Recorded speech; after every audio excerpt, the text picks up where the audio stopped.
What's up? It's Marco, Sage of Soccer. Today I want to talk about the U.S. men's national team friendly against Bosnia and which players involved in that game I feel like have a future with the national team.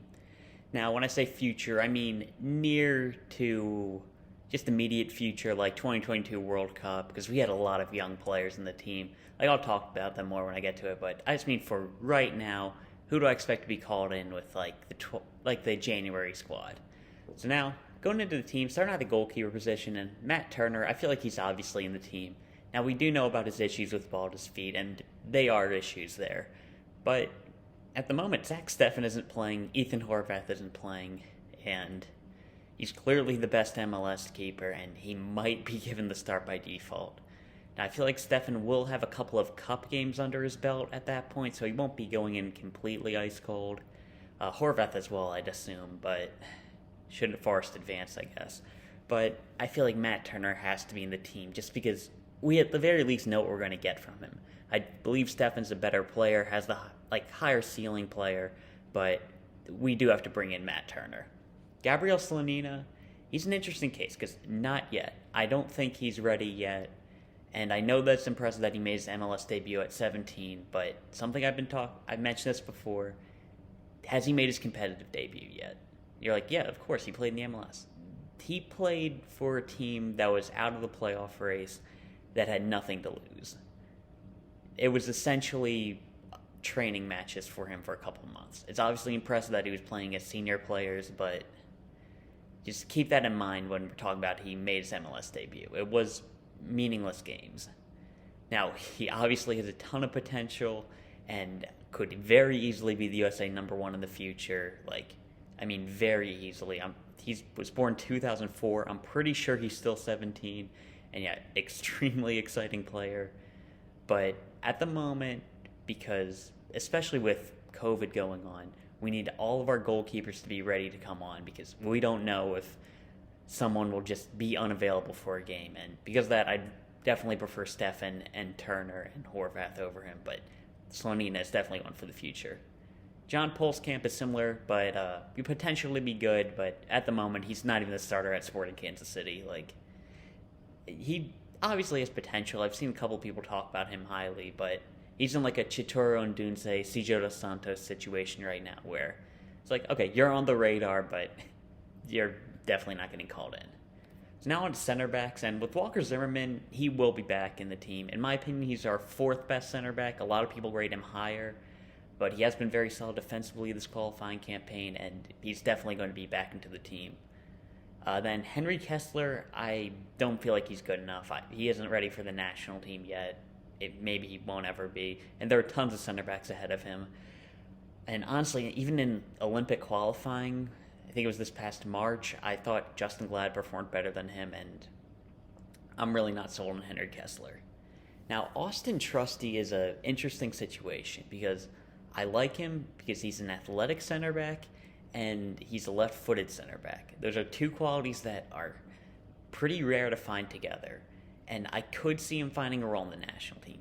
He does have a lot of improving to do, and he isn't ready yet, but he's someone I want to keep on the radar. Now, Justin Che, similar to Gabriel Slonina, not yet. He's definitely has a future with the national team. Honestly, he's right behind Richards in terms of guys with the best potential to me, but didn't have the best Revelations Cup. He was being played out of position, but still. He hasn't lit the MLS on fire. It's obviously impressive what he's doing at his age, but he hasn't really stood out, and I don't feel like he's ready for the national team, but definitely one for the future. Kobi Henry is interesting because, you see some talent in him. I thought he did have a decent Revelations Cup, but I'm looking forward to him in the U20 cycle because I feel like he's a good player, but at the same time, it's I don't see him as... There's not this huge gap between him and, a Jalen Neal, who is also in the U20 team. So, he's obviously not ready for the national team, but I'm looking forward to him in the U20 cycle. And the last center back is Aaron Long, and he will get a couple of chances after he recovers, but I don't see him sticking around. He was at about Matt Miazga's level. I'd rate him a bit lower than Matt Miazga before he got injured, and we're yet to see if his athleticism is still there, if he's going to be back to full fitness, or if back to his full potential. I really don't think Aaron Long made the team before the injury, Like Richards, Robinson, Brooks, they're all better than him. Maybe he could pass Walker Zimmerman, but I don't see that happening, and I really don't think Aaron Long gets back to the team. Now going to the fullbacks, and first I want to talk about is Bryan Reynolds. He was probably the best attacking player we brought on. He was actually doing something, which isn't much, but it was something. I don't feel like he has a future of the team in the near future. He obviously has tons of potential. He's a very young player, but I can't see him breaking ahead of Dest or Joe Scally at the moment. So I can't see him getting back into the team. Like Gabriel Slonina, like Justin Che, he has a future, but not right now. Brooks Lennon, he had some decent moments, but I feel like that was just because Bosnia suck. Like, not Bosnia sucked, that Bosnian team sucked. I gotta be clear about that, because, man, I would kill for Dzeko or Pjanic in this team. But with the amount of depth we have at right back, honestly, even in the MLS, I probably would have preferred Kyle Duncan and Aaron Herrera over him. Like, it sucks, because I'm not going to say I was really excited, but he was definitely someone I was keeping an eye on when he was at Liverpool, so I don't know, it's a bit disappointing, but yeah, it is what it is. You got to move on. Jonathan Gomez, hopefully, should he commit to the USA team, which is a big if. I loved him in the squad. I feel like he should be our backup left back. I think he's ahead of Bello. I think he's shown himself to have that ability. He's very talented. He basically got us that goal this game, and I feel like he's talented enough to be in the team. He's a very good player. So should he commit to the USA? I think he should be in the January squad. I know he's a young player, but, well, first of all, Dest and Scally can both play out left, so he wouldn't even have to see the field, but I feel like he'd be able to succeed if he was given the chance. Next, we got George Bello, and he's someone that I feel like we got to just pause for a moment and take some perspective with him. I don't feel like he's ready for the national team yet, but he's still a teenager. He definitely has a future. He could still develop. I think because of how bad our left back situation is, he got called into the national team before he was really ready, and I don't think he's had a good performance for us yet. But I think he should still develop. I think he could still have a future with us, but at the moment, probably not. Next, Kevin Paredes, and not yet. He's all the other younger players, again, not yet. I can definitely see the talent. First of all, we got to find a position for him because he looks pretty good on the wing too. But assuming he's a left back, I want him to develop a bit more. I don't feel like he's ahead of Gomez yet, and I'm not too sure he's reliable at the fullback. He's looked pretty good in a wingback role, but how we play, and I feel like how we should play, I'm not too sure about him yet. He's got some developing to do, but he's going to be good. And should Gomez choose Mexico, he could very easily be our left back of the future. Next, we go into the midfield, and starting off, we got Kellen Acosta, and he's a hard maybe at the moment. Because when you look at Kellen Acosta, he's a role player for the team. He comes in, he uses his work rate, his athleticism, his defensive ability to help seal up wins. That's it. He is not good enough to start. He doesn't have the technical talent. He's just, when he's in the midfield, he's a liability going forward. But that being said, I don't feel like anybody's stepped up yet as a replacement. I do think Leon Flock can do his job just as well, if not better. And I think Tanner Tessman could easily be the backup 6 for us. But he's got to win that role. And at the moment, I don't feel like they have proven that. So we're probably going to stick with Acosta. I'm not mad at him playing in that role he has. But I want a real talented backup 6 to Tyler Adams, because Tyler Adams isn't somebody we can guarantee he's going to be playing every game. And if Acosta's in the 6, it's going to be a tough game, guaranteed. But at the moment, I feel like he's probably in the January squad. Next, we got Johnny Cardoso, and I'll be honest, not yet. He really hasn't impressed me yet in the USA shirt. He definitely has some talent. You can see some flashes, but he has a lot of bad touches, a lot of wayward passes that maybe he's expecting his teammates to play better, but at the moment, the passes are still off. He's not, I don't feel like he's good enough defensively, and there's a lot of improvement to do, and honestly, in Olympic qualifying, I don't feel like he had the greatest campaign, and I don't think he's earned a spot yet in this team, even over Acosta. Next, we got Jackson Yueill. He's just not good enough for this level, period. Same with Cristian Roldan. He's been given so many chances. He's just not good enough for this level. Cole Bassett, not yet. I want him to have a good standout run of form in the MLS, or if he goes to Europe, a consistent run of game time before he really gets considered. Because you can see some talent. He's got good technical ability. He's got a pretty decent eye for goal. He might be better in a more advanced position, but I feel like he's definitely has some potential. He's a really solid player. He did pick up that goal for us, and you can see the talent, but I want a bit more out of him, I guess. Next, we got Caden Clark, and even though he didn't play, which was really disappointing, he might be in the national team soon. Depending if he gets some playing time at Leipzig, or should he get loaned out and get some playing time, I can see him in the national team. He's got a ton of energy. He's versatile. You can play him out on the wing. You can play in the midfield, or even at a false nine position. He didn't look out of place when he's playing there in the Revelations Cup. His technical ability is amazing. He's great on the ball. I mentioned the Revelations Cup. He was the standout performer. I thought Slonina was a bit disappointing. Justin Che was disappointing. Cade Cowell, we'll get to him later. But Kaden Clark, he performed. He looked good. And I could definitely see him getting into the senior team.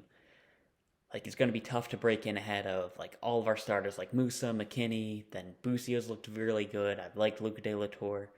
But I can see Kaden Clark getting into that team, and he looks good. And should he get that run of games at Leipzig, which is I'm not sure about that, but I can definitely see Kaden Clark in the team. Lastly, we got Taylor Booth, and him, it's not yet. He's on Bayern Munich too, and I see him the same as I saw Conrad last year, where I don't really like playing guys who aren't playing in the first team. I really don't even like talking about them, because at that point, they're still prospects. You can't really, you don't know how good they can be because they're not playing at a really high level. So I definitely like the talent. He's a good prospect, but I need to see him at a higher level first. Now we're on to our attackers, and, Ricardo Pepe, yeah, he's obviously in the team. And do people say he's out of form? He had a really bad game, but it's a meaningless friendly that he might have a move coming up. I'd be fine if he just coasted through this game to prevent injury. That's fine. And against Jamaica, he had an assist for the goal, and he's our starter. Unless Josh Sargent goes on a crazy run for Norwich, which he won't, Ricardo Pepe's still our starter. Now we got Jordan Morris, and I think he was too rusty in the last game to get back to the team, but I feel like it's still too early to judge. I don't think he was ready. He was missing a lot of chances that I feel like he would put in normally. There were headers, 1v1s where, I don't know, I feel like 2017 Jordan Morris could have scored those. And at this point, we're not too sure yet if it's him just not being back from injuries or if he'll never be the same. But something to keep in mind is Jordan Morris has been very injury prone, and something about our wingers is almost all of our wingers are shaky. You can't count on them to be playing. Pulisic, Weah, Reyna, except for Aronson, they're all could be out the next window and it wouldn't be a shock. But Jordan Morris is in the same boat, and when you're somebody who really only has consistency going for him, not being available is pretty not the best. I think he's better than Areola, but at the moment, with how good our wingers are, even if there are injuries, I don't feel like we can count on him. Again, it's kind of early to judge him, and I'll redo this take after the January camp should he play again, but at the moment, no. Next, we got Jesús Ferreira, and he looked pretty good. Again, Bosnia, not the greatest team, but I feel like for our attackers, he was definitely the standout player. He was making some good moments happen, and he's even looked good in the national team. I was impressed with him doing well at winger, and I feel like he's above Jordan Morris at the moment should we need him in that position. Especially given his versatility, he can play as a 10, he can play in that false 9 role. I feel like Jesús Ferreira is a big asset for the team, and someone we want to keep in the squad, and I honestly wouldn't be mad if he stays in the team. He's a very solid player. I don't feel like he's in our top 4 wingers, obviously, and I feel like up top I have DK ahead of him and Pfalk, but he's still a very good player. Okay, camera froze, but right at the end, so who cares? Cade Cowell, Not yet. Like a lot of the younger players, a lot of obvious talent, and he's a great prospect, but he's got to improve technically before he's called in again. Yazi's artist, I wouldn't call him up. He's too erratic a player to want in the team. He doesn't have the technical ability to play with the European guys, and I feel like DK's better than him in every part of the game, and honestly, even amongst MLS players, I think CJ Sapong and Bryan White have passed him by. He's only called into the team because he knows Craig Berhalter, and he's not good enough at the moment. So that's it with everybody from the really disappointing Bosnia game. I'd like to see Matt Turner, Walker Zimmerman, Jonathan Gomez, Kellen Acosta for now, Caden Clark, Hayes Ferreira, and Ricardo Pepe stay around the team. I mean, not the most amount of players, and a lot of them are probably going to move on soon. Jonathan Gomez already did, but the MLS is still producing a couple of good players. I don't feel like any MLS lifers should really be in the team. I'm honestly not even sure about Walker Zimmerman, but hey, for now, with all these guys, a couple of decent talents, and hopefully we get a lot of better players than in the January camp. I think Paxton Aronson, Leon Flock, James Sands, they're all going to be available, and hopefully they can show out, have some decent performances, because you want every player to do well. Like, even guys I'm not too sold on, like, you want them to do well. You want everybody to succeed for the national team. So yeah, that's all I'll talk about these guys. See ya.